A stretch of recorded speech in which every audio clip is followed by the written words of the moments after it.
계속해서 전문가 모시고 정치권 소식 살펴보겠습니다. 고성국 박사, 차지원 부산가톨릭대 조빙교수, 소정섭 시사저널 전 편집국장 나와 계십니다. 안녕하십니까. 안녕하십니까. 반갑습니다. 자, 어제 열렸죠. 국회 기획재정위원회 국정감사에서는요. 서로 이 고소를 주고받은 당사자죠. 심재철 의원과 재정정보원이 감사위원과 피감기관으로 만났습니다. 불꽃이 튀었는데요. 먼저 영상 보시죠.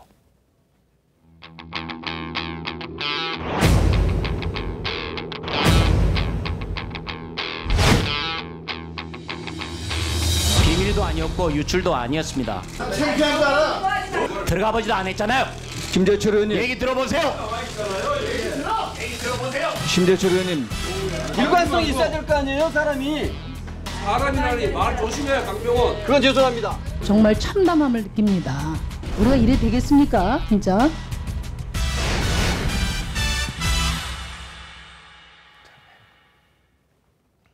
네, 어제 저희가 이 시간 통계청 국감 소식 전해드리면서 오늘 재정정보원 국감에서도 뭐 이런 일이 있을 것이다라는 말씀 드린 적이 있는데요. 예. 역시나 심재철 의원 자격 공방이 벌어지면서 두 차례나 중단이 됐어요. 그렇습니다. 어제 국감 자체는 한 13시간 진행이 되면서 심야 시간까지 진행이 됐는데 오전에 한 차례, 오후에 한 차례 이렇게 정회가 됐습니다. 예. 오전에 국정감사가 시작되자마자부터 여야 간에 이제 불꽃이 튀었는데요. 예. 민주당에서는 심재철 의원은 이제 국회의원 재척사유에 해당이 된다. 그렇기 때문에 지금 이 기재부를 서로 맞고소한 상황이기 때문에 이 국정감사에서 심의위원을 배제시켜야 된다. 네. 그리고 오히려 불법적인 문제 때문에 증인석에 서야 된다. 이렇게 이제 주장을 했습니다. 그에 맞서서 자유한국당은 이 고소만 한 상태지 어떤 불법이 있었는지 밝혀진 바가 전혀 없는 그런 상황이다.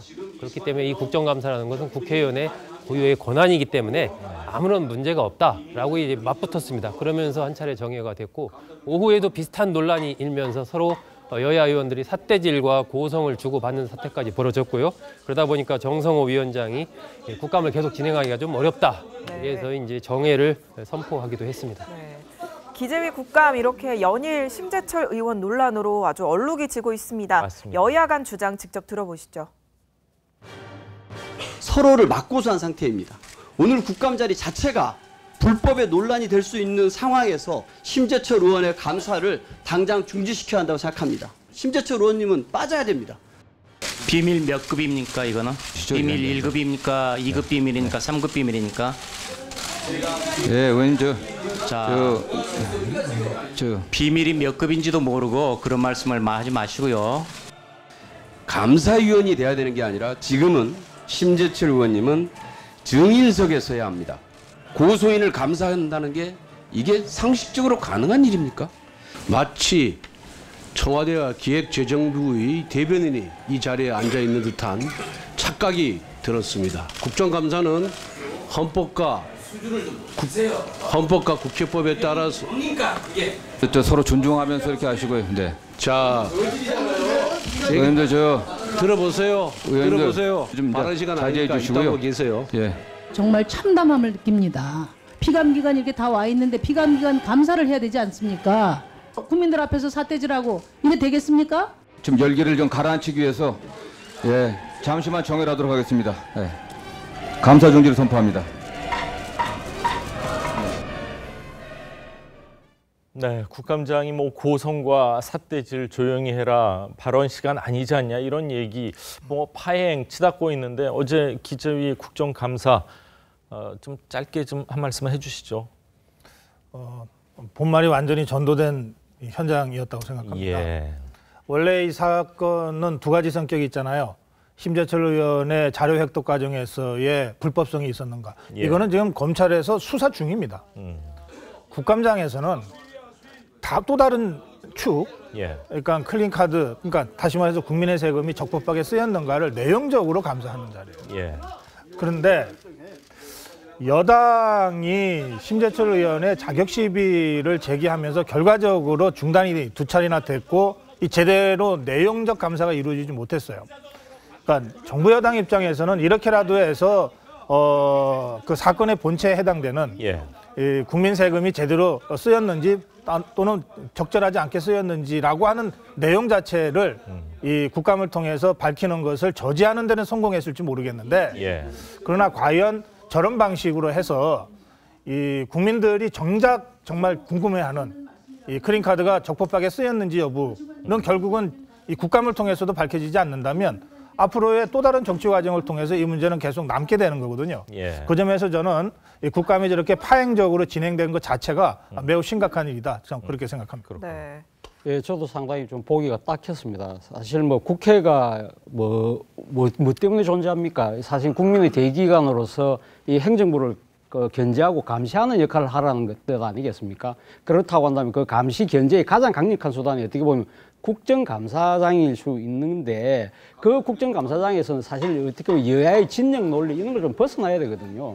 어떻게 보면 여야 의원들이 동업자 정신을 가져야 된다는 것이죠. 그런 측면에서 본다면 상당히 좀 부적절했다는 것이고 사실 또 심재철 의원의 그 자격을 둘러싸고 논란이 있을 수 있어요. 그러니까 그러면 재책 사유가 해당되느냐 안 되느냐 부분은 사실은 이것은 위원회에서 의결을 해야 됩니다. 그렇다고 하면 위원회 의결 사항은 여야 간 간사 간에 사실 그 전에 이전에 상당히 물밑 접촉을 통해서 논의가 충분히 됐어야죠. 어제는 소중한 시간을 이용해서 이 지금 피감기관을 상대로 해서 이 지금 감사를 해야 될 자리거든요. 맞습니다. 그 자리에서 여당이 어쨌든 무슨 이유든 간에 상당히 이 문제를 갖고 상당히 시비를 걸면서 시간을 끌었다는 것은 그건 제가 생각했을 때는 어떤 식으로 여당의 입장에서는 상당히 껄끄러운 사안을 좀 막아보자는 그러한 노력처럼 보인다는 것이죠. 그렇기 때문에 뭐 저는 뭐 여당 입장에서는 상당히 끝까지 못했다는 것이 아닐까 하는 생각입니다. 앞서 뭐 심상정 의원도 말씀하셨지만 국민들 앞에 이렇게 하는 것 자체가 상당히 참담하다. 아마 상당수의 국민들이 그렇게 지켜보지 않았을까 하는 생각이 듭니다. 과연 뭐 감사위원으로서 기재위에서 계속 있는 것이 맞냐 그러냐에 대한 공방과 함께 민주당에서는요 심재철 의원 기재위 사퇴를 주장하고 있습니다. 과거에요 새누리당의 전례를 들고 있는데 김경협 의원의 주장 한번 들어보시죠. 지난 2013년 국정원 댓글 국정조사 특위에서도 똑같은 일이 벌어졌습니다. 이때 국정원과 직접적인 고소 관계로 발생한 진선미 의원, 그다음에 김현 의원에 대해서 국정조사 특위위원직에서 사퇴할 것을 당시에 새누리당에서 요구했고 두 의원은 사퇴했습니다. 네, 지금 들으신 것처럼요. 여당은 2013년도에 국정원 댓글 사건 국정조사 특별위원회 당시 이 진선미 의원과 김현 의원이 고소 당사자라서 사퇴를 했다. 이런 주장을 내세우면서 심 의원 역시 사퇴하는 게 정당하지 않냐 이렇게 얘기를 하는데 지금 오래된 일이라서 그런지 저도 사실 기억이 잘 안 나거든요. 지금 사안이 좀 다릅니다. 저건 국정조사입니다. 국정조사는 여야가 특별한 사안에 관해서 합의해서 국회 의결을 거쳐야 조사가 되는 것이고요. 국정조사 특위가 따로 있지 않습니까? 국정감사와는 감사는 우리가 정기국회 제일 중요한 연례적 행사로 준비되고 있는 거예요. 그 점에서 다르고 또 한 가지는 뭐 다르다 뭐 같다를 떠나서 좀 전에 차 교수도 말씀하셨는데 국회법이 있잖아요. 그러니까 이 국회 운영과 관련된 모든 사안은 국회법에 따르면 됩니다. 그리고 특히 국정감사는 워낙 중요하기 때문에 국정감사법이 따로 있어요. 그런데 아까 차 교수도 말씀하신 대로 지금 저 여당 의원들이 당신 증인석에 써야 될 사람이 이렇게 얘기하잖아요. 그럼 증인 채택을 했으면 되죠. 증인 채택 요구를 했는데 받아들여지지 않으면 더 이상 그런 얘기를 정치공세 차원에서 할 이유가 없잖아요. 그런데 정치공세 차원에서 증인석에 서야 될 사람이 어떻게 질의를 하냐. 아니 증인석에 세우기 위해서 노력을 했습니까 그러면? 여야 협상을 통해서 증인들이 채택되는 거 아닙니까? 그리고 국감법에 따르면 위원회에서 의결해서 제척할 수 있어요. 그러면 더불어민주당이 정말 이 심재철 의원은 자격이 없다고 생각하면 제척을 의결해달라고 위원회 절차를 통해서 요구했어야 돼요. 그리고 이 경우에 당사자가 불복하면 본회의 의결을 거치도록 되어 있습니다. 이런 과정을 다 밟아서 제척을 정말 시키든지 그런 절차를 안 밟았거나 자신이 없어서 못했다면 그렇다면 국감위원으로서 그냥 국감을 진행해야 되는 거죠. 이것도 아니고 저것도 아니면서 막상 그 아까운 시간에 국감장에서 이런 식으로 자격 시비를 가지고 결과적으로 시간 끌어버리고 총선위원장 오죽 답답했으면 국감 중단 선언했겠습니까? 그러니까 이런 방식으로 국회 운영을 하는 것 자체가 국정에 무한 책임을 갖고 있는 집권당으로서는 매우 무책임한 일이다. 저는 그렇게 생각합니다. 근데 지금 국회법에는 고소 당사자들은 그 위원회에서 활동하는 거를 좀 제약하고 있지 않나요? 제척하게 돼 있습니다. 그런데 그것에 대한 구체적인 요건이 국감법에 따로 있어요. 그래서 위원회에서 제측 의결을 해라. 그 경우에 본인이 도저히 승복 못하면 본회의 의결을 해라. 이렇게 구체적으로 규정이 돼 있거든요. 그러니까 그 국회법과 국감법에 따라서 정부 여당이 하면 되는 거예요. 근데 그걸 제대로 하지도 않고 막상 현장에서 자격 시비 요건을 가지고 이런 식으로 시간 끌기를 하면 되겠느냐 이 말씀이에요. 그렇군요. 이 법률 제13조 국정감사 및 조사에 관한 법률입니다. 의원은 직접 이해관계가 있거나 공정을 기할 수 없는 현저한 사유가 있을 경우 그 사안에 한정해서 감사 또는 조사에 참여할 수 없다. 이렇게 또 돼 있기 때문에 과연 이게 심재철 의원과 정확히 맞아떨어지는 그 사항인지에 대해서는 또 논란의 소지가 있는 것 같습니다. 차 교수님. 앞서도 제가 말씀드렸습니다만 국정감사가 시작된 상황에서 그 이야기를 한다는 것 자체가 일종의 시간 끌기처럼 보인다는 것이죠. 그런 부분들이 국정감사 시작 전에 그러니까 여야 간에 충분히 감사관에 충분히 합의 안 끊어놓고 논의하는 과정이 있거든요. 그 과정이 충분히 논의가 됐었어야죠. 그렇다고 거기서 만약에 안 됐다고 한다면 이 부분은 조금 별개로 밀어놓고라도 국정감사는 계속적으로 했어야 되는 것이 아닐까 하는 생각이고 앞서 2013년 상황하고 지금 비교에 대한 질문을 하셨는데 저는 사실 앞서 고 박사님 말씀하셨지만 국정조사를 위한 특별위원회를 구성한 거고 이거는 지금 국정감사는 상임위원회에서 지금 하는 거지 않습니까? 연례적인 행사고 심재철 의원은 국정감사가 시작되기 전에 이 기재위원으로서 자신이 국정감사 활동을 하기 위해서 정부의 기재위 예산 정보 받아서. 시스템에 들어갔던 거 아닙니까? 거기서 이제 자신이 이제 여러 가지 이제 부적절한 자료들을 자신이 불법적인 걸로 의심되는 자료를 확보했기 때문에 그걸 갖고 지금 문제를 삼는 것이고 그리고 지금 국정조사 특별위원회는 사실 어떻게 보면 여야 교수 단체별로 비율에 의해서 위원을 선정해서 따로 만든다는 것이죠. 그런 상황에서 굳이 문제되는 의원들을 끼워 넣었을 경우 그 상황하고 상임위에서 계속적으로 지속적으로 활동을 해오는 의원들과의 차별은 분명히 좀 있을 필요는 있다는 생각이 듭니다. 5년 전 일을 이렇게 좀 깔끔하게 정리를 두 분이 해주신 것 같습니다.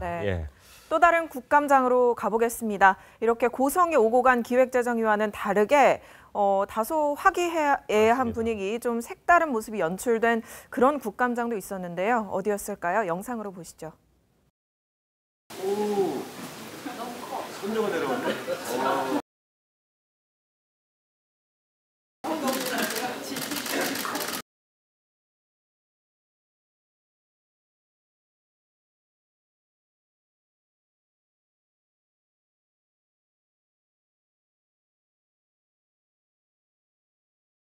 경복궁에 가면은 한복을 입고 입장할 경우에 3,000원의 입장료를 무료로 해주고 있고요.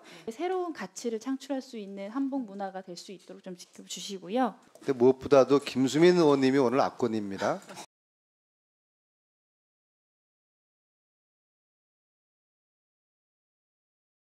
손혜원 의원, 김수민 의원 두 의원이 한복을 입고 국감장에 등장을 했습니다.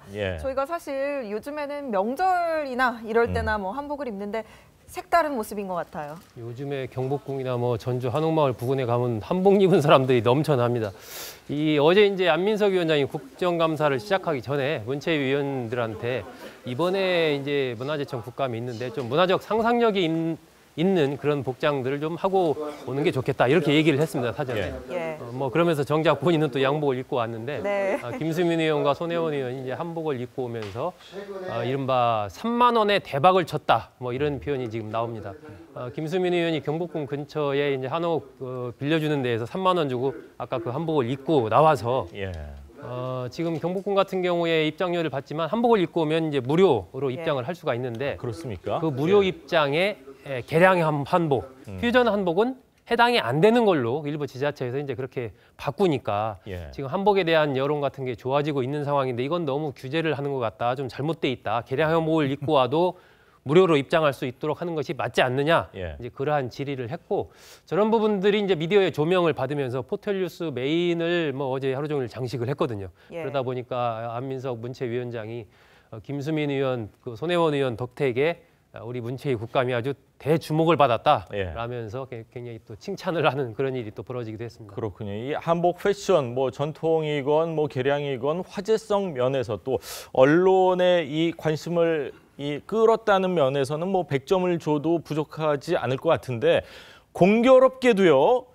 두 국회의원이 지난주 선동열 감독이죠. 국가대표 야구 감독과 질의응답 과정에서 야구에 대해서 전혀 모르시는 분들이 혹시 질의하는 거 아니냐 이런 질타가 굉장히 많았었거든요. 맞습니다.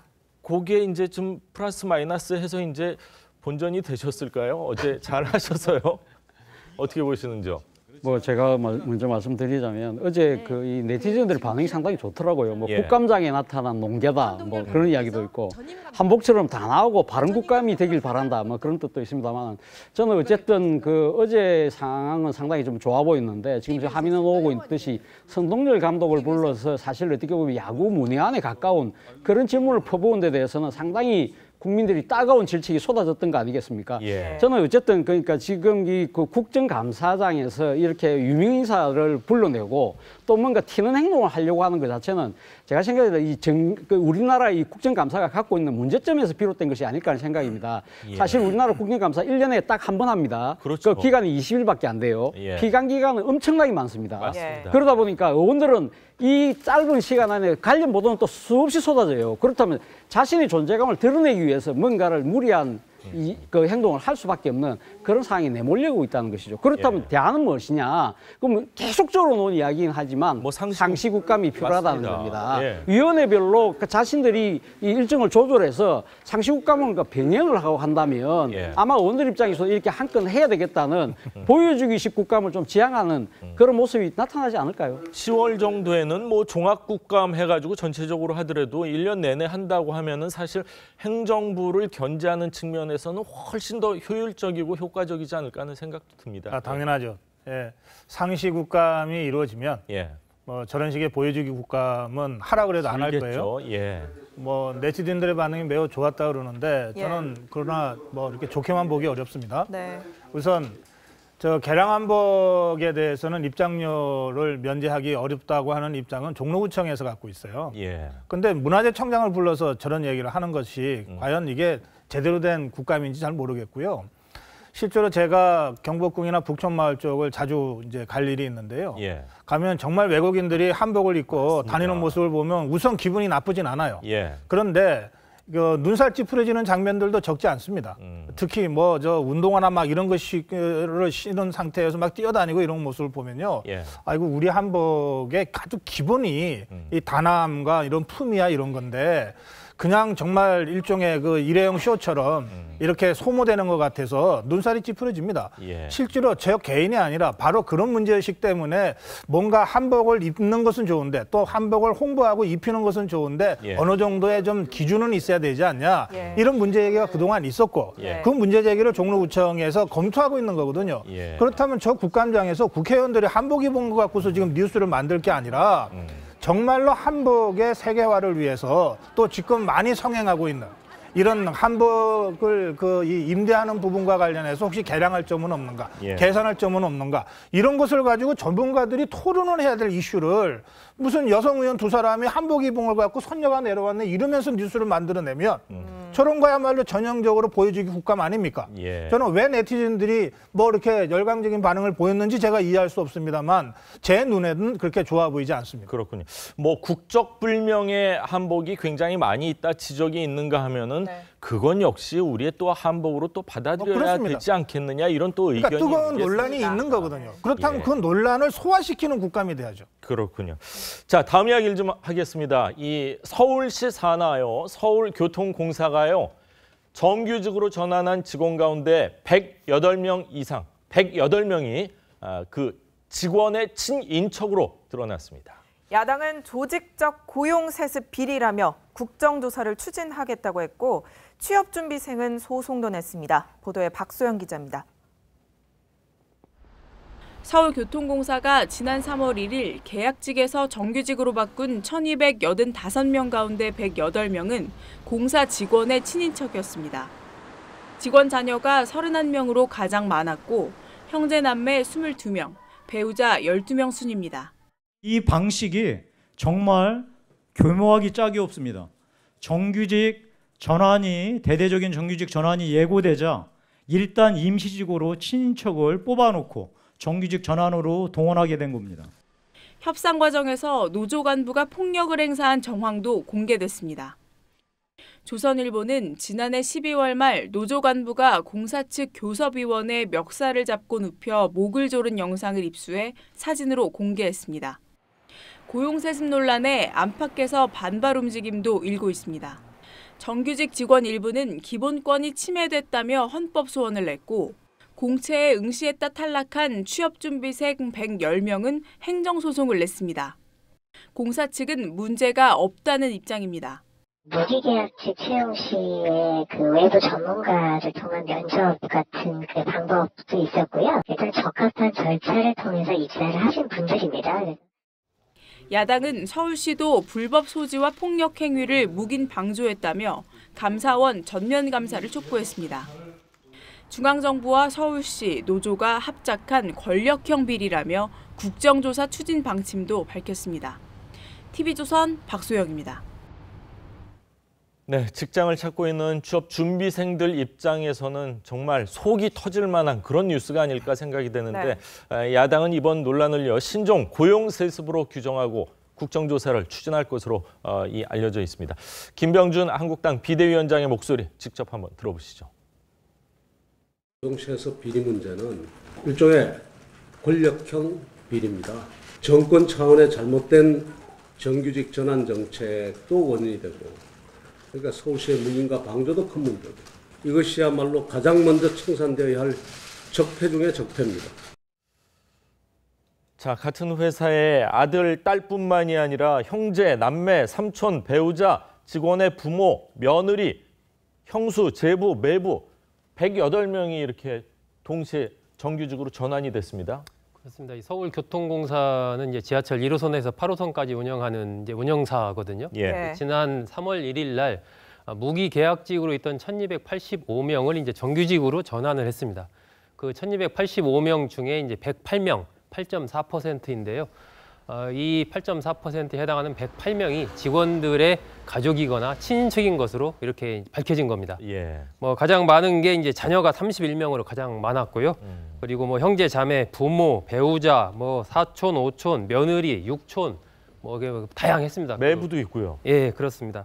이 정규직은 이제 채용을 할 때 5단계 절차를 거쳐서 맞습니다. 채용을 하는데 이 무기계약직 같은 경우는 3단계로 채용을 하고 사실상 굉장히 절차가 간단하기 때문에 면접 채용이 아니냐 뭐 이런 얘기까지 나올 정도로 간단한데 이 당시에 정규직으로 전환된 무기계약직의 60%는 입사 3년 안에 입사를 한 것으로 그렇게 지금 밝혀지고 있습니다. 그렇기 때문에 아까 이제 야당 의원 주장대로 정규직으로 될 것을 사전에 예비하고 직원들의 친인척이 대량으로 이 무기계약직으로 입사한 것 아니냐 이런 의혹이 제기가 됐고 이 문제를 주장한 이 자유한국당의 윤민봉 의원은 직원들 대상의 전수조사가 아니고 누락된 직원들도 있기 때문에 친인척 관련된 이 채용이 더 있을 수 있다. 지금 이렇게 주장하고 있는 상황입니다. 그렇군요. 요즘 취업 문제가 정말 심각한데 맞습니다. 제 주변에도 뭐 직장 찾는 친구들이 아직도 많은데 특히 공사라고 하면 뭐 신의 직장이라고 불리고 안전적인 측면 때문에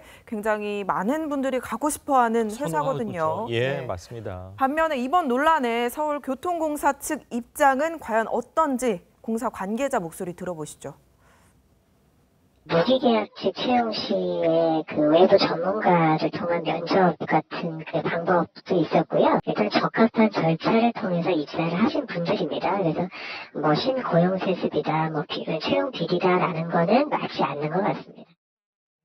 그러니까 절차가 다 적법했다, 문제가 없었다 이런 얘기인데 박사님 뭐 어떻게 보셨어요?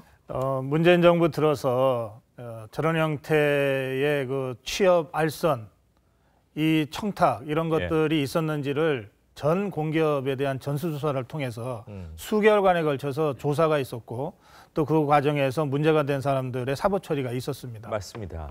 문재인 정부가 이 원칙과 일관성을 유지하려면 뭐 정치권에서 논란을 벌이기 전에 우선 검찰 수사를 지시해야 된다고 생각합니다. 그리고 이 문제는 이를테면 재벌의 일감 몰아주기가 아주 심한 적폐고 예. 국민적 분노를 자아내는 거라면 예. 만약에 이것이 사실이라면 이것은 노조의 일자리 몰아주기 아닙니까? 그러니까 이 또한 이 심각한 적폐라고 저는 생각합니다. 그런데 이게 처음 아니죠.